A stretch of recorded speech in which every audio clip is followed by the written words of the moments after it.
Si estás cansado de decepcionarte en el cine, lamento decir que esta película no es la excepción. Hace poco se estrenó Caught Stealing, película protagonizada por Austin Butler, Matt Smith, Zoe Kravitz, Vincent D'Onofrio y el cantante latino con mejor lírica y entonación de la historia.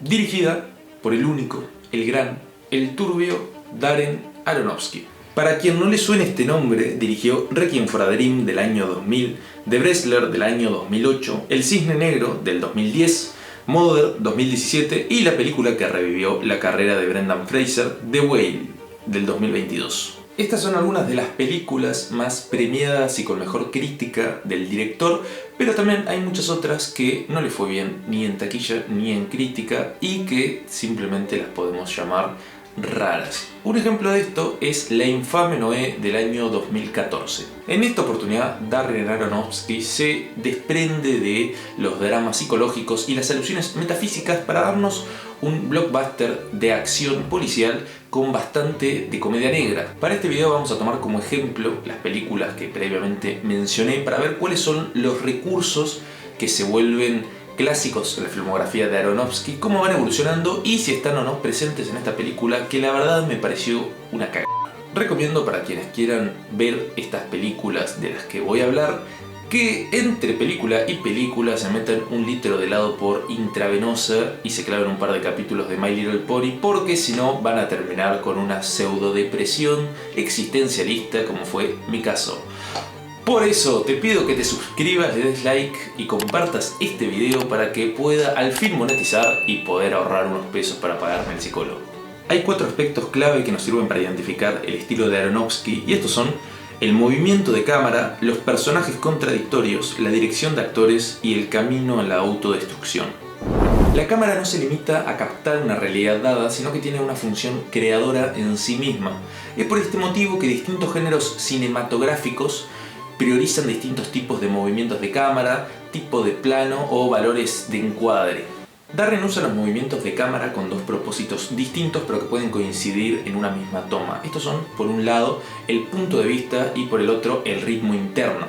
El punto de vista refiere a cómo cuando la cámara se centra en un sujeto o en una acción en específica, condiciona la perspectiva y la visión que la audiencia tiene sobre la narración que se está llevando a cabo. A quienes les gusten los videojuegos, este concepto les va a sonar familiar. Hay juegos en donde la cámara simula ser los ojos del personaje que controlamos, otro donde se posiciona sobre el hombro del mismo, y luego en los que directamente tenemos una visión cenital del terreno de juego. En el cine ocurre algo parecido. El llamado plano subjetivo es aquel en donde la cámara se planta en el lugar de la visión de un personaje en específico. Hay películas que inclusive tienen gran parte de sus secuencias desarrollándose con este tipo de plano. Un ejemplo de eso es Enter the Void de Gaspar Noé o El Invitado, cortometraje que dirigí con muy poco equipo y experiencia y en el cual salgo mostrando las nalgas. En la secuencia inicial de The Wrestler no le vemos el rostro al personaje principal, interpretado por Mickey Rourke. La cámara lo sigue en todo momento de espaldas. Esto hace que nos concentremos en él, ya que ocupa gran parte del encuadre. Asimismo, la cámara en mano refuerza esta perspectiva al tener un movimiento que acompaña la caminata del personaje. En Requiem, la cámara sigue una lógica similar. Los planos que buscan retratar la objetividad de una escena son hechos con plano fijo, mientras que aquellos en donde se intenta hacer entrar al espectador en el estado de los personajes emulan los movimientos de los mismos. El Cisne Negro, en cambio, hace un uso distinto de los movimientos de cámara que trae a colación el segundo propósito que mencioné, el ritmo interno.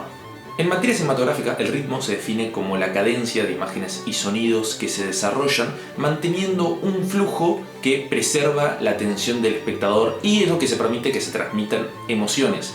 Como anticipé, el ritmo se puede dividir en ritmo externo, el cual es provocado básicamente por los cortes y el montaje en la edición, y luego tenemos el ritmo interno, el cual se determina por la acción y los movimientos de los objetos dentro del plano. Es por esta razón que cuando la cámara se mueve, sí o sí afecta el ritmo interno de la secuencia. No es una regla general, pero se podría decir que a 2 planos iguales, donde la única diferencia es que en uno la cámara se mueve y en otro la cámara está fija, aquel donde la cámara se mueve va a ser percibido como un plano con mayor ritmo. La cámara en el Cisne Negro permanece flotada, o sea con un movimiento leve pero constante, y solo hace grandes movimientos en los momentos de mayor carga emocional y o en las escenas de baile, siguiendo muchas veces a los personajes y haciendo que el fondo se vea borroso por el movimiento. Esto resalta donde está el punto de vista, así como la tensión emocional. En cambio, en Caught Stealing todas las tomas son estables. Los movimientos de cámaras se usan mayormente para potenciar las escenas de acción. Aronofsky pasó de un estilo con mucha cámara en mano, que de alguna manera emulaba ese cine de bajos recursos, a un estilo de fotografía mucho más plano y objetivo. Se siente carente de intencionalidad. Casi que recuerda una película de Marvel donde hay una homogeneidad en la grabación que hace que sea difícil diferenciarla a una película hecha por cualquier otro director. En Requiem, lo primero que vemos del personaje de Jared Leto es cómo este le roba el televisor a su madre para poder venderlo y así comprarse más sustancias de la alegría. Es una manera arriesgada de presentar un protagonista, ya que provoca que nos genere rechazo mucho antes de que nos interese su historia o lo que le pasa.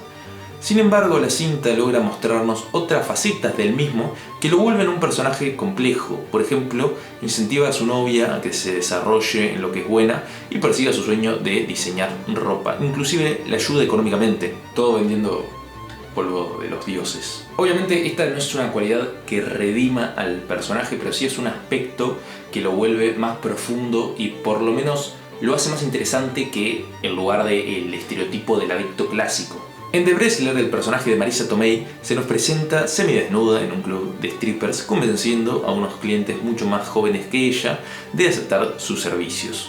Luego, con el desarrollo de la historia, nos enteramos de que es un personaje lleno de matices y que muchas veces sirve de cable a tierra para Randy, el protagonista.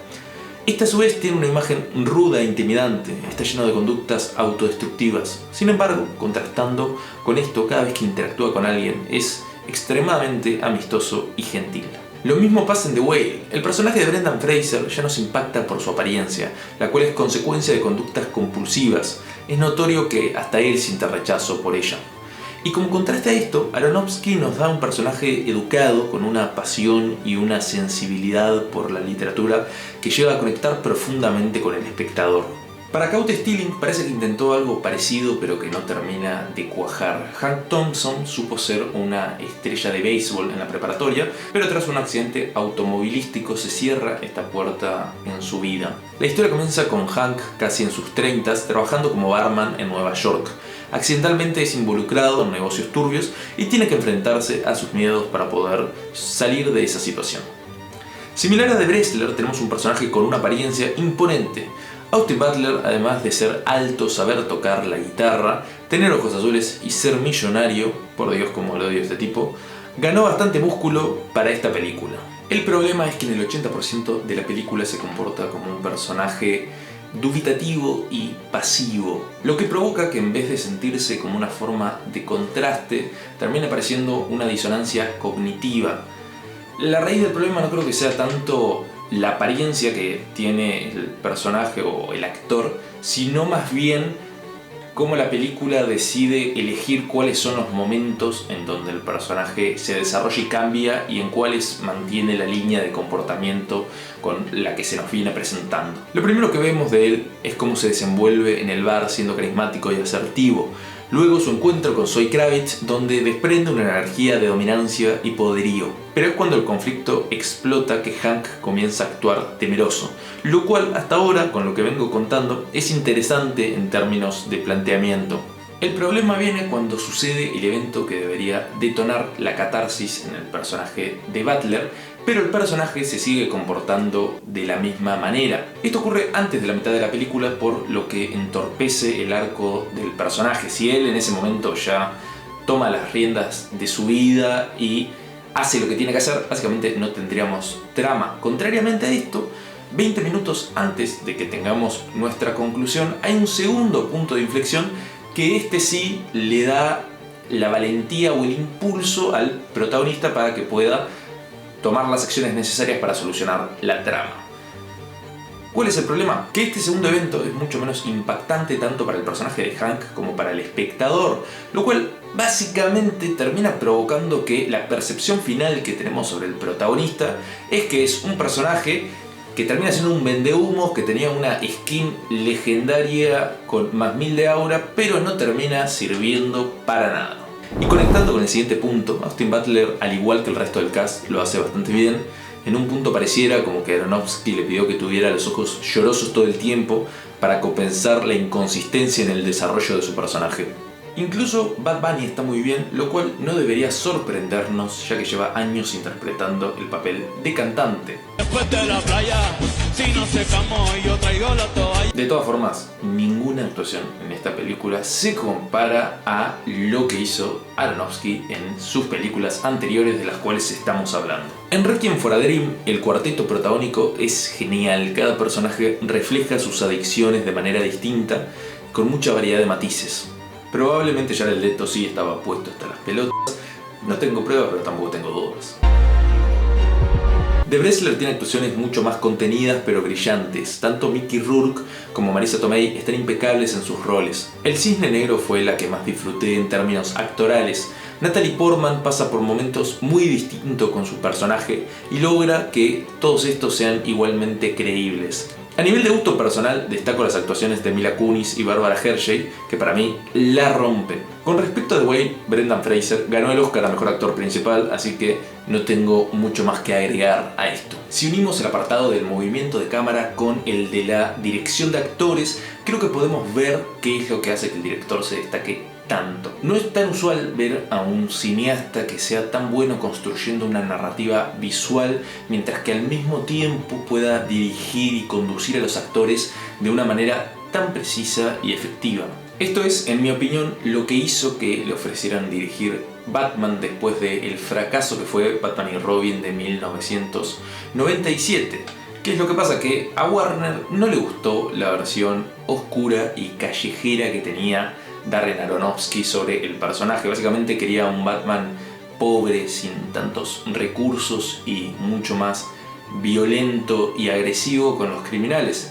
Es irónico que en la actualidad una de las series de cómics más vendidas es Absolute Batman, cómics en los cuales justamente plantea qué pasaría si Batman no fuera millonario y se hubiera criado en los estratos más bajos y conflictivos de Gótica.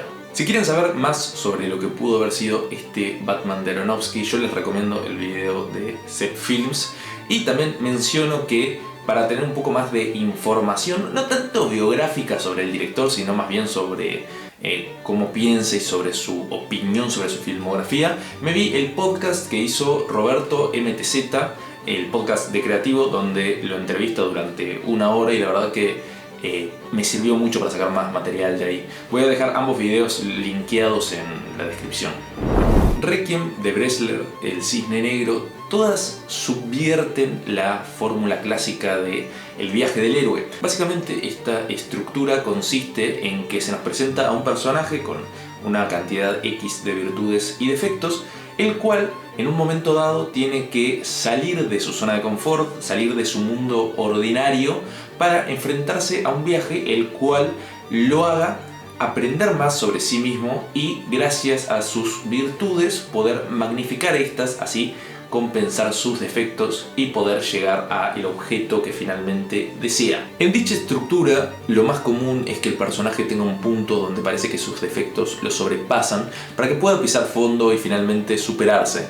Aronofsky hace lo opuesto. En un punto parece que nuestro protagonista supere sus deficiencias y que todo va a salir bien. Sin embargo, esto solo hace que la caída sea más alta y por tanto el golpe más doloroso. Es curioso cómo en la mayoría de estas películas de las que hablamos, este descenso a la parte más oscura de los personajes es precedido siempre por una escena de sustancias y sexo. En Requiem for a Dream, la novia del protagonista en un momento decide prostituirse con un dealer local para así poder obtener a cambio más sustancias de la alegría. En The Wrestler, cuando creemos que el personaje de Randy finalmente va a hacer las cosas bien y va a reconstruir el vínculo con su hija, termina metiéndose falopa para posteriormente mantener relaciones carnales en un baño con una fan suya. En el Cisne Negro también hay una escena en la cual, antes de un ensayo importante, los personajes de Mila Kunis y Natalie Portman van a un bar, se meten un par de pastis y terminan en el cuarto de Natalie dándose amor